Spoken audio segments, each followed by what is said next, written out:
Mas marami pang technology investors sa Pilipinas. Kasunod yan ng pagbubukas ng kauna-unahang pinakamalaking AI-ready hyperscale data center sa bansa na pinangunahan mismo ni Pangulong Ferdinand R. Marcos Jr. Si Clazel Pardilla ng PTV sa Balitang Pambansa.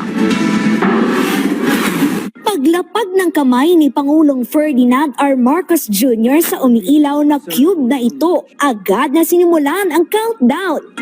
1, 2, 3.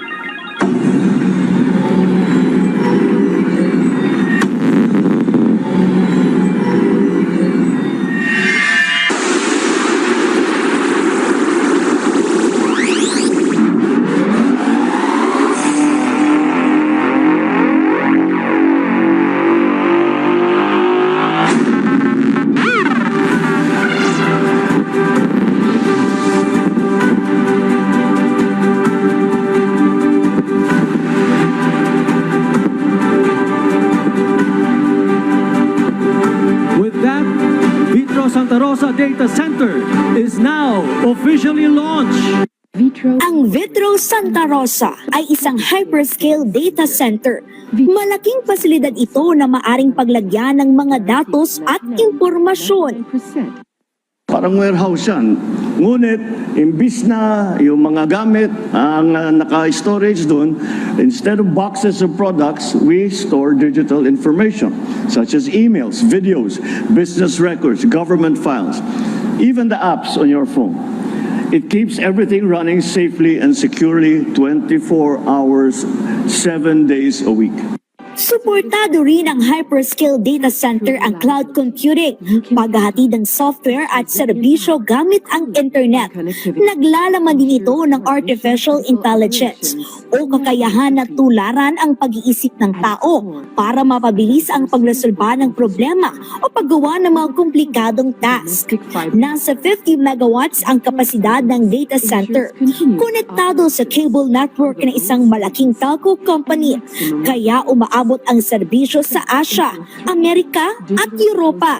Ang ibig sabihin, tiyak na lalaki pa ang potensyon ng Pilipinas na maging digital gateway sa mundo at makapaghikayat ng mas maraming technology investors o negosyante na mamuhunan sa Pilipinas. It stands as proof that the Philippines is future ready for the digital realm.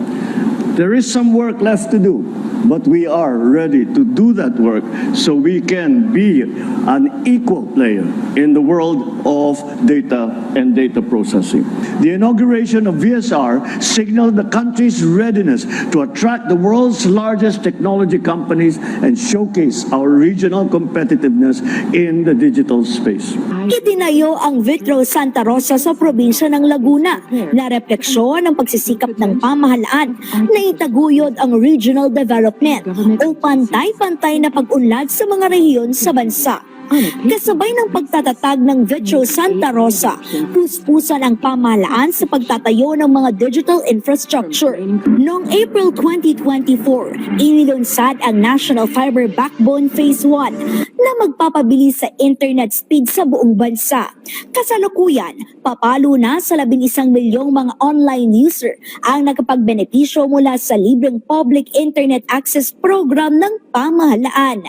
Siniguro naman ng administrasyon ni Pangulong Marcos ang pagpapabilis sa mga energy projects para masiguro na mapibigyan ng sapat na kuryente ang mga data digital infrastructure. The Filipino student who studies and conducts research online, the small business owner who relies on social media and e-commerce, the Filipino worker who lives far from his or her family, counting on technology to bridge that distance.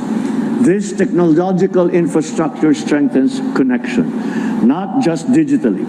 It ensures that innovation fosters connection, brings opportunities, and uplifts lives. Mula ika-56 na pwesto sa Global Innovation Index ranking ng Pilipinas noong 2023, umabante sa ika-53 ang Pilipinas nakaraang taon. Salamin ito ng pagsisikap ng pamahalaan na paunlarin ang sektor ng teknolohiya at ekonomiya ng bansa. Clazel Pardilla, Balitang Pambansa.